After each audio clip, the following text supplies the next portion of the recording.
Morning মোৰ চেনেলৰ অন্য এটা ভিডিঅ'লৈ আপোনালোকক সকলোকে স্বাগতম জনাইছোঁ।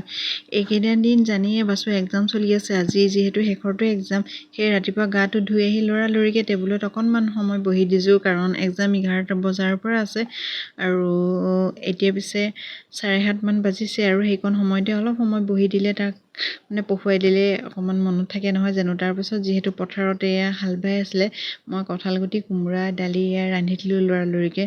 এইফালে ৰঙালাও আগ, ভেন্দি, ভাত কেৰেলা সকলোখিনি এখন মিক্স কৰি দিলোঁ আৰু এনেকৈ বনালে কেতিয়াবা চব্জিখন খাই ভাল লাগে। এইফালে কেৰেলা কাটি থৈছোঁ, এয়াও বনাব লাগিব।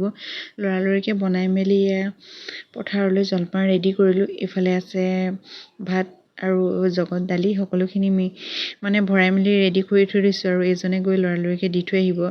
তাৰপিছত বাছুহঁত স্কুলৰ পৰা অহাৰ পিছত এইফালে ভনীয়েক আহি ওলালেহি, যিহেতু ভনীয়েকৰো পৰীক্ষা শেষ হ'ল আৰু এইফালে আমাৰ কণমানিজনী আহি ওলালেহি, দেখিছেই নহয়।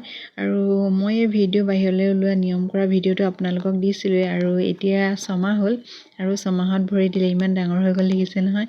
আৰু বাছুহঁতৰ লগত ধুনীয়াকৈ খেলিব পৰা হৈ গ'ল আৰু এয়া ডক্টৰৰ কিট উলিয়াই পেলাই ধুনীয়াকৈ খেলি আছে। তাৰপিছত খুৰাকে যিহেতু বজাৰৰ পৰা এটা ৰাজহাঁহ আনিছিলে আৰু সেই কাটি মেলি হাঁহটো দুইজনে ঠিক কৰি আছে। আৰু ইমান গৰম পৰা দেখি মই অকণমান চৰবত বনাই এওঁলোকক দুজনকে দি দিলোঁ আৰু গধূলিলৈ এয়া হাঁহে কোমোৰাই ধুনীয়াকৈ ৰান্ধি আছোঁ। ইমান গৰমত কি ক'ব আৰু, দিনটো কৰি মেলি আকৌ গধূলিলৈ এয়া। কিন্তু খাবৰ মন নগ'লেও, নিজৰ কাৰণে নহ'লেও গোটেই ঘৰখনৰ কেইজনৰ কাৰণেতো বনাই ৰান্ধি খুৱাবই লাগিব নহয় জানো। যিহেতু ঘৰখনৰ বোৱাৰী, নিজে নাখাওঁ বুলি ভাবিলেও এওঁলোকক বনাই খুৱাবই লাগিব। আৰু আজি